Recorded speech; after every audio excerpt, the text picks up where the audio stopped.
Hoje a coisa está tão compartimentada. O jornal hoje, na verdade, qual é a diferença de um jornal para o outro hoje? Todos dão as mesmas notícias. Porque é tal a força do noticiário, por exemplo, na internet. Tudo que vai sair amanhã no jornal, hoje já apareceu na internet. Então, os assuntos mais ou menos de caráter jornalístico são óbvios. Claro, se você tem uma eleição de papa, aquilo é matéria que obrigatoriamente que o jornal tem que dar. Se você tem o Obama indo ao Oriente conversando ao mesmo tempo com o Netanyahu de um lado e com o Abbas do outro, também é notícia. Ora, essas coisas são intuitivas, que são notícias. E a internet está antes do jornal. Mas por trás disso, eu não concordo com a sua tese, por trás disso, há toda uma imensa tessitura de fatos, de ideias, de possibilidades, de conflitos que os repórteres de jornal tinham que estar buscando. E que o da internet também. Mas se o de jornal for buscar, no dia seguinte o jornal não vai ser um mero reprodutor da internet. O que acontece é que acabou o repórter do jornal. Você disse aqui várias vezes, do meu ponto de vista, supervalorizando um pouco, pelo menos um pouco, o trabalho do repórter, que essa era a essência do jornal, o trabalho do repórter. Esse trabalho não existe mais. No pouco que existe, o jornal dá o que a internet não dá. Volta e meia você está vendo, ontem e hoje, por exemplo, você pode ver em jornal que alguns ministros do STF já estão mudando os seus votos, escondendo pedaços em que eles ficam mal, no caso do julgamento do mensalão, do chamado mensalão. Então o Fux já está, fui mal aqui nesse pedaço e tal, tira, isso aqui na verdade não aconteceu, eu afirmei que aconteceu, apaga, tira, na montagem final dos votos. Internet não deu. Isso aí é um jornal. Por quê? Porque alguém foi buscar. E hoje em dia, o repórter de jornal não vai mais buscar, em geral, claro que o geral comporta as suas mas isso que você está convencionais falando que não exceções. tem realmente, mas assim, um cara que se destaca como repórter investigativo. Existe essa figura do investigativo.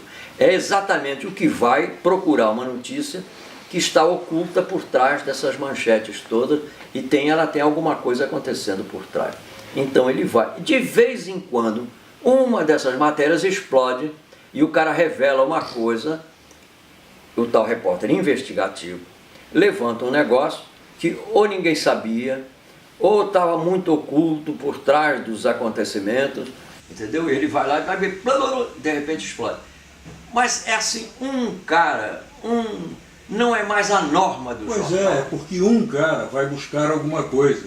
Você hoje lê, você pega o caderno de esporte, as páginas de esporte do Globo, você lê um texto que parece a você que vai expor o que foi o treino do Flamengo, qual é o time que provavelmente o Flamengo vai apresentar amanhã contra o Bangu. Você vai ler com essa esperança. É um xarope que não tem fim. É a volta do nariz de cera, por exemplo. O nariz de cera está implantado no Globo, reimplantado. O Globo foi o rei do nariz de cera. Volta a ser o império do nariz de cera, o território do nariz de cera. E isso acontece em toda a temática do jornal, está acontecendo. Você lê, tem 3 caras que cobrem Flamengo no caderno de esporte do Globo, não tem informação.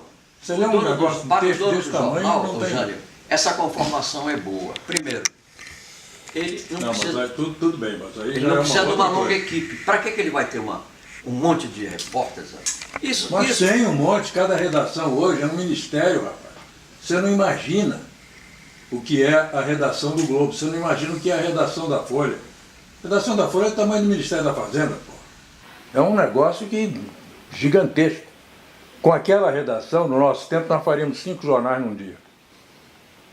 eles não fazem um, porque não dá para chamar aquilo de jornal. E nenhum desses aí, nós chamaríamos, nós, na nossa geração, chamaríamos de jornal. Olha, bom, mas não sei, eu acho que é um ciclo, ô Jânio. Fechou um ciclo. Hoje, a moderna tecnologia, ela transforma fazer um jornal numa coisa diferente do nosso tempo. Claro. O próprio repórter claro. Que volta animado, porque ele... aí o chefe de redação, boa, é uma boa, incentiva ele. Isso não tem mais no jornal. Não tem importância hoje, nem você errar. Se você errar, no dia seguinte, pura e simplesmente põe erramos. Aí vai na sessão erramos e tal, não, Jesus Cristo não morreu enforcado. Isso saiu na Folha de São Paulo. Jesus Cristo não morreu enforcado, morreu na cruz e tal, crucificado. E não aconteceu o quê? Nada, porra. Rimos, gargalhamos, porra, olha aí, que besterol. Como é que pode um troço desse? Passou essa matéria por 3 pessoas, porra, o repórter, o redator que viu, o editor, não sei. Não acontece nada e tal, tá tudo bem. Nem o erro tem importância mais. Não é como o nosso tempo. Se lembra? No Diário Carioca, uma vez, a direção do Diário Carioca, uma das poucas fontes de renda que ele tinha, era de publicar coisas da Caixa Econômica. Então, para o diretor, para o Horácio de Carvalho, inclusive o Horácio de Carvalho tinha relações pessoais com pessoas da diretoria da Caixa. Então, quando a Caixa, que tinha repórter de setor, ela sabia que o Diário Carioca ia publicar tudo que ele mandasse, né? Se lembra daquele crioulo que tinha aquele anel de brilhante, que era do Departamento de Publicidade do Diário Carioca? Era um preto magro, um caderno, tinha um anel de brilhante, ele se vestia muito bem. Era o cara que trazia as matérias já escritas por um repórter, por um redator da Caixa e o jornal, o Diário Carioca publicado. Aí, uma das vezes,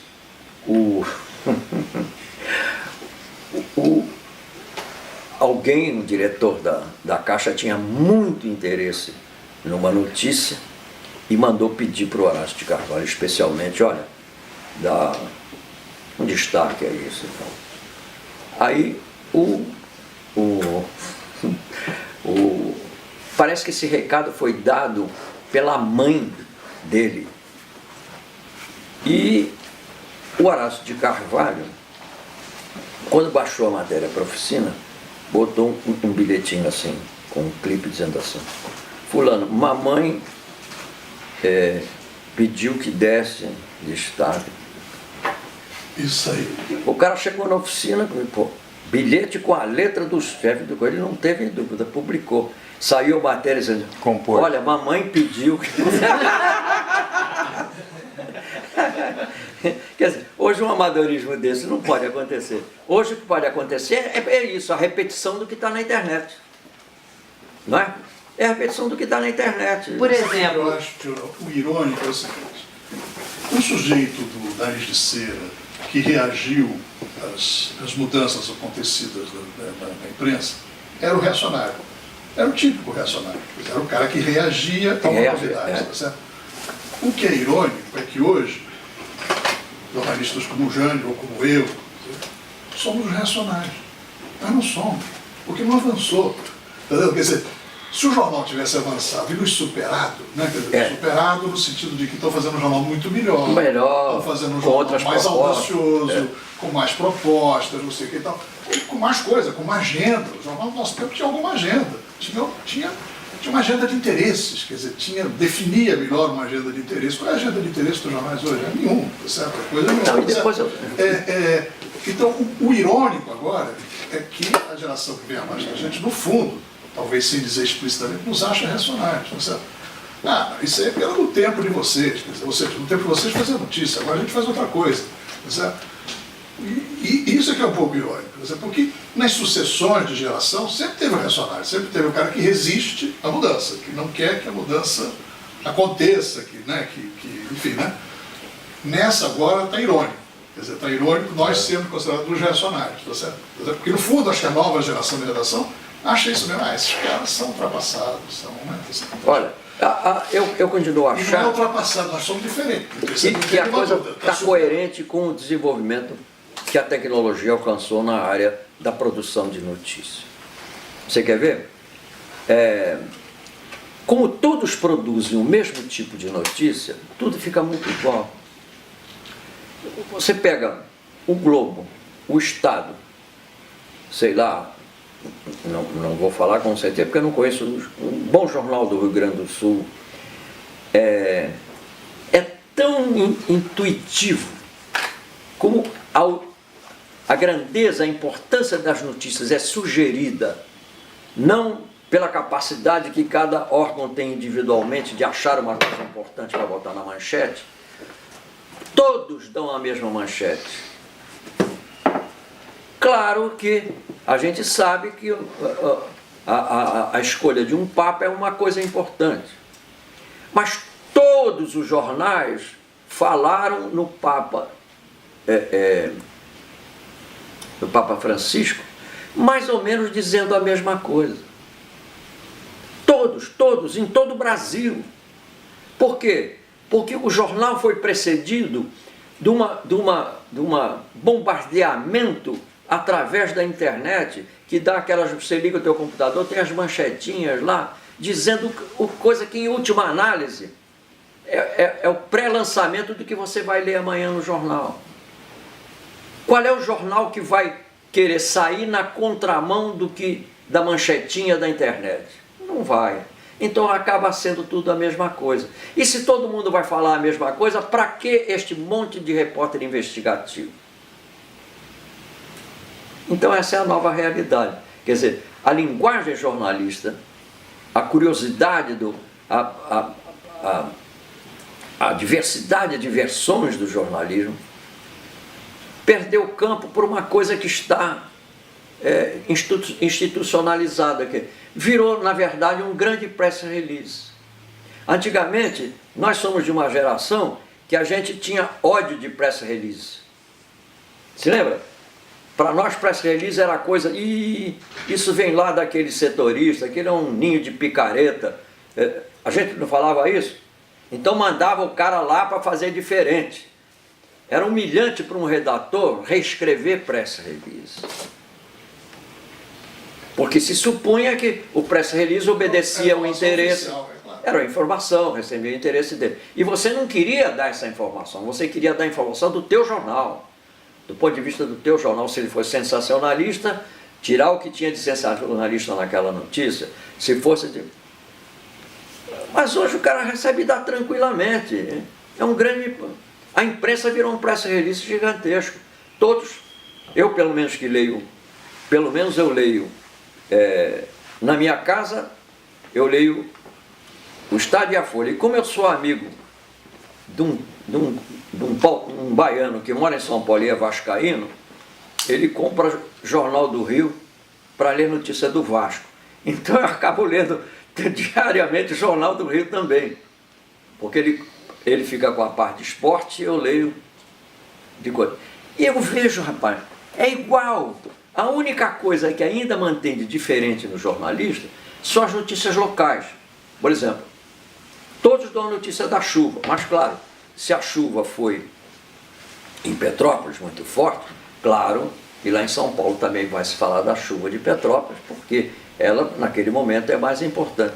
Mas se você tirar essas coisas circunstanciais, que todos também abordam, não tem... o que esse sujeito vai falar? Já está tudo aí, já está tudo dito. Ou já vem tudo pronto para publicar. Acabou aquela coisa aquele jornalistazinho americano que tinha uma penazinha posta aqui na coisa do chapéu e saía tomando nota e fazendo grandes reportagens. Não tem mais isso. Não tem sentido o repórter sair para fazer uma reportagem. Um ou outro caso de um cara muito especial, que é o chamado repórter investigativo, que é um cara que é conhecido no seu jornal como um cara de mais categoria e que também não sai todo dia. Às vezes ele leva uma semana, 15 dias para fazer uma matéria, porque é muito trabalhosa, exatamente porque é investigativo, ele tem que ter contato com pessoas, ir na surdina, cavar coisa, e um dia, blá, explode aquela... Mas isso é muito raro. Qual é a notícia hoje que está explodindo com uma grande novidade? O Globo disse, a Folha disse, é muito pouco. Cai naquela rotina de coisa. Por quê? O fabricar, fazer notícia se transformou numa forma rotineira de dizer as coisas através dos meios tecnológicos. Ou seja, no não jornalismo. Hein? No não jornalismo. É um não jornalismo. O neojornalismo talvez seja um não jornalismo. É uma repetição. Mas esse é o tal negócio, Jânio, que eu te falei, de querer compreender. A gente vai se revoltar? Sim, a gente fica um pouco revoltado, que, poxa, mas isso é um empobrecimento da coisa. Mas o empobrecimento é natural, é isso mesmo.